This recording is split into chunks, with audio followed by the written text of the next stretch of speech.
Hablamos en Científicos Industria Argentina ahora de astronomía y lo hacemos como siempre con Mariano Rivas. ¿Hay volcanes fuera de la Tierra? Sí, y la verdad que no hace mucho tiempo que lo sabemos, ¿no? Hasta hace 20 o 25 años parecía que el vulcanismo era un fenómeno propio de la Tierra, ¿no? Entendiendo sintéticamente como vulcanismo el afloramiento de materiales rocosos fundidos desde la parte más interna, el manto. Lava. Claro, lo que llamamos magma y lava cuando aflora a superficie a través de ciertas grietas que generalmente coinciden con lo que se llaman placas tectónicas, ¿no? Que son los gajos en los que se divide la corteza. Este fenómeno que tiene que ver con la geología de la Tierra y entender a la Tierra como un planeta activo, empieza a medida que las naves espaciales exploran el sistema solar, empiezan a encontrar indicios de vulcanismo pasado, como puede pasar en Marte, por ejemplo, en el Monte Olimpo, que es un enorme volcán de más de 22.000 metros de altura. Allí en Marte tenemos un volcán apagado. En Venus parece haber volcanes cuya actividad está en duda. Existe un volcán, por ejemplo, que se llama el Mad Mons, que aquí lo tenemos, que mide más o menos 9.000 metros de altura, y el vulcanismo en Venus probablemente ayudó a aportar el dióxido de carbono, que es ese gas que forma casi toda esa coraza que envuelve a Venus y que lo convierte en un infierno planetario. El vulcanismo en Venus es una cuestión que está en duda, digamos, en este momento. Sí existe en otros lugares un poco más lejanos vulcanismo activo y sumamente raro, pero para eso nos tenemos que alejar un poquito más. Si querés vamos para esos lugares del sistema. ¿Dónde querés ir? Bueno, vamos a ir primero a Júpiter, ¿no? Vamos a justamente el primer indicio en el año 79, lo encontramos aquí en Io, que es una luna de Júpiter, que hoy en día es denominada una luna volcánica. En el año 79 la sonda Voyager 2 descubre una especie de pluma de material donde justamente lo que se está viendo es una eyección de materiales en vivo, y esto se va corroborando con los años sucesivos. En los años 90 otras sondas, en el año 2006 la sonda Nuevos Horizontes camino a Plutón también descubre una erupción volcánica en Io, y esto tiene mucho que ver con la dinámica que hay entre ese satélite y Júpiter. Está muy cerca y eso lo somete a una marea gravitatoria que lo contrae, lo estira, lo contrae, lo estira, y el resultado de eso es calentamiento interior. Entonces grandes chorros de azufre inundan la superficie. Acá vemos algunas imágenes muy coloridas donde se ven parches naranjas, amarillos y rojos que le dan un aspecto, como dicen algunos científicos de NASA, de una gran pizza. Ajá. Esto en cuanto a vulcanismo más clásico. Si nos vamos más lejos, si querés nos vamos más lejos, porque hay... Sí, todavía nos queda un minuto, así que metele. Bueno, vamos a ir para ese lado. Entonces, nos vamos a alejar al planeta que sigue, Encelado.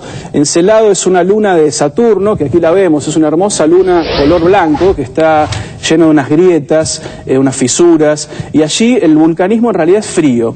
Esto se llama criovulcanismo, y en lugar de salir grandes chorros de roca fundida o azufre, como en caso de Io, lo que tenemos son grandes columnas de vapor de agua y de partículas de hielo que escapan de este satélite encelado. También aquí hay un fenómeno de contracción y dilatación que calienta a esta luna. Y finalmente, mucho más lejos, en Neptuno, allá lejos por los arrabales del sistema solar, vamos a traer a Tritón.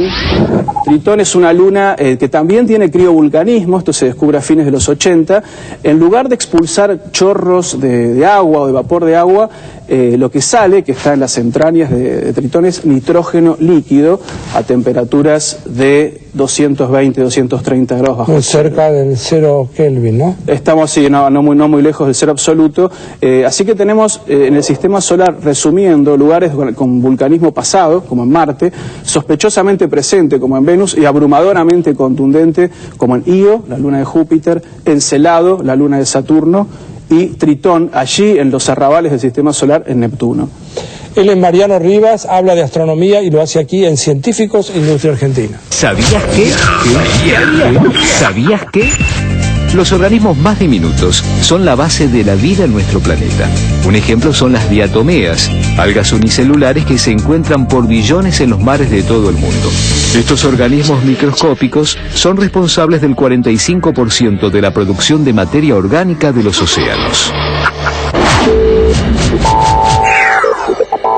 Hablamos ahora con el doctor Miguel de Azúa.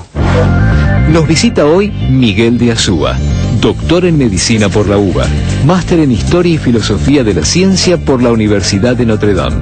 miembro de la carrera de investigador de CONICET, profesor titular de Historia de la Ciencia y de la Medicina, Universidad Nacional de San Martín, académico titular de la Academia Nacional de Ciencias de Buenos Aires y de la Academia de Ética en Medicina. Su hobby es coleccionar microscopios antiguos. Doctor, usted que escribió 5 libros, uno de ellos se llama... ¿Más de 5 son? Sí. ¿Son mucho más? No, mucho más, pero ¿cuántos? Dígame cuántos son. Puede ser, no sé, depende, hay algunas compilaciones, supongo que libros escritos por mí deben ser 5 o 6. ¿Sí? Muy bien. Sí. Uno que se llama, y lo quiero leer, El árbol de las ciencias, sí. Una historia del pensamiento científico. Sí. Esto es entonces ¿desde dónde empieza el trayecto? Bueno, empieza desde donde empieza la cosa, o sea, desde Babilonia, desde el Cercano Oriente, de la ciencia del Cercano Oriente. Es un libro de divulgación esto, digamos. Sí. Yo trabajé muchos años en divulgación, en la revista Ciencia Hoy. Sí. Bueno, y ese fue un libro de divulgación sobre la historia del pensamiento científico, justamente. O sea, la historia del pensamiento desde sus más remotos orígenes hasta el siglo XX. El siglo XX nunca me interesó demasiado. En general, a los historiadores nos gustan más las épocas remotas. Y en función de lo que usted ha investigado, ¿hubo saltos así muy detrás, hay hitos muy particulares? Sí, claro, por supuesto. La revolución científica del siglo XVII se considera un punto de clivaje, de inflexión, ¿no es cierto? Esto está muy discutido, pero sin duda las cosas cambiaron a partir del siglo XVII. A partir de entonces es cuando nosotros podemos empezar a reconocer a la ciencia moderna como tal. ¿Qué quiere decir muy discutido? ¿En qué posición? Claro, porque los historiadores en general, nuestro juego debería decir, es tratar de dar vuelta a las cosas y de contar una historia distinta a lo que podemos llamar la historia establecida, ¿no es cierto? Sí. Entonces, si la historia establecida entre los científicos es que a partir del siglo XVII hubo una revolución en algún sentido, llamada así, revolución científica, ¿no es cierto? Con esos nombres tan conocidos como Galileo, Kepler, Copérnico, que es del 16, Boyle, Newton.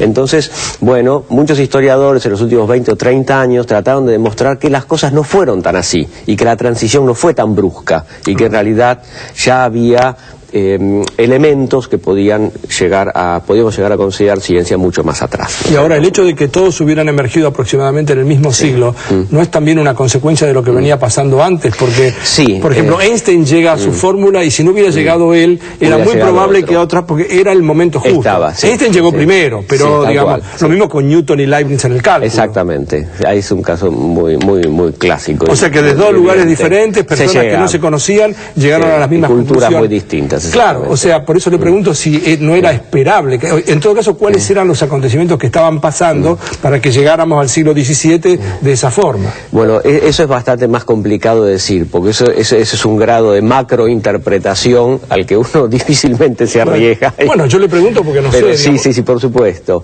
Hubo una serie de transformaciones sociales muy importantes. La primera fue el Renacimiento, ¿no es cierto? Una serie de transformaciones en la estructura de la sociedad, en los patrones económicos y, por supuesto, en la mentalidad, que fue preparado por la época del Renacimiento y que en el 17 hizo eclosión de alguna manera, ¿no es cierto? Ahora, teniendo en cuenta que no puedo ignorar que este es el año del Bicentenario para la Argentina, no creo que yo estoy muy convencido.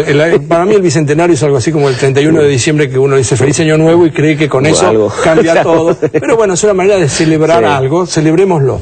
Ahora, ¿qué era hacer ciencia, por ejemplo, en el 1800? No había CONICET. ¿Qué significaba hacer ciencia en ese momento? Bueno, había ciencia. En realidad lo que yo sostengo es que había ciencia. Sí, claro. Frente a... Bueno, esto no es tan así, porque hay gente que pensaría que en principio que pensaba hablar de ciencia en 1800 era un disparate, y no, había acá ciencia. Lo que pasa es que siempre hay que tener cuidado cuando hablamos de ciencia y la historia de la ciencia, que lo que antes se entendía por ciencia no era exactamente lo que ahora entendemos por ciencia. A ver, cuénteme, eso me interesa. ¿Cierto? Siempre, esto fue cambiando, la noción de ciencia fue cambiando. Lo que era, para tomar un ejemplo extremo, lo que era ciencia para los griegos es muy distinto de lo que era ciencia para nosotros. ¿Podemos entonces llegar a plantarnos ahora en un lugar privilegiado y llegar a decir, no, eso no era ciencia?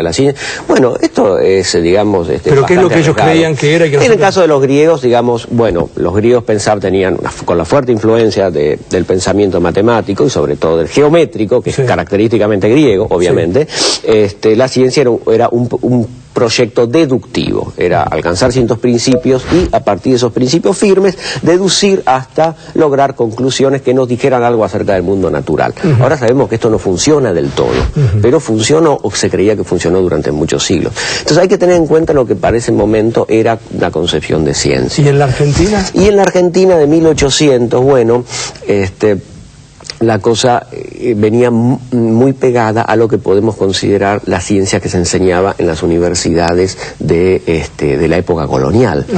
En Córdoba, fundamentalmente, en el segundo año de lo que sería la carrera común, que era la carrera de artes, se enseñaba algo que se llamaba filosofía de la naturaleza, o que era una especie de imagen del mundo muy basada en la física de Aristóteles, con ingredientes de ciencia moderna, es decir, de los autores del siglo XVII.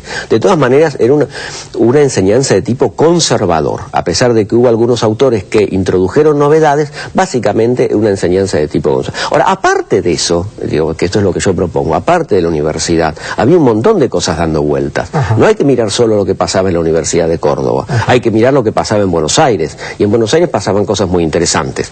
Una de esas cosas muy interesantes es que Belgrano, desde el consulado, por ejemplo, promueve la creación de la Escuela de Náutica, que es que desde el protomedicato se crea la Escuela de Medicina. Ahora, ¿qué es esto? Escuelas para enseñar a la gente a navegar o para enseñar a ser médico, eran bastante más que eso. La Escuela de Náutica y después las sucesivas academias militares que se crearon después de la Revolución de Mayo, tenían, sobre todo la Escuela de Náutica, tenía un nivel de enseñanza matemática considerable, con manuales que estaban a la altura de los que se usaban por lo menos en España y en otras partes del mundo. O sea que esto era más que una escuela de pilotaje. Esto funcionaba, lo que yo digo, como prácticamente un politécnico. ¿Pero se estudiaba con autores españoles? Se estudiaba con autores franceses, básicamente. Franceses, con la matemática francesa y con gran parte, bueno, todos los Bessou, por ejemplo, Monge, gran parte de los matemáticos que hicieron su carrera después de la Revolución Francesa. Pero esa sería la parte, digamos, de las ingenierías, porque no estaba separada. Las ingenierías, claro, la escuela de ingeniería o politécnico. O sea, ¿y cuáles eran las ramas? Antes de hacer la pausa, digamos, bueno, las ingenierías, lo que involucraba las ciencias duras, pongámoslo así, las ciencias naturales. Las ciencias naturales se cultivaban, pero de otra manera. No había enseñanza de las ciencias naturales. Era un asunto de amateurs. No nos enseñaba ciencias naturales. ¿Y cuando venía Darwin, qué pasaba? Bueno, Darwin vino mucho después, ¿no es cierto? Y Darwin no tuvo prácticamente ningún contacto cuando Darwin con el ambiente. Aunque hubo acá dos naturalistas importantes, y hubo naturalistas importantes, pero no estaba estructurado como enseñanza. O sea que el tipo de estructura que tenemos hoy... No, es muy distinto. Es muy distinto. Es muy distinto, Hacemos una pausa y volvemos con el doctor Miguel de Azúa aquí en Científicos Industria Argentina. En instantes, seguimos conversando sobre la ciencia en el 1800 y en los universos ocultos aumentamos un piojo miles de veces. Ya volvemos.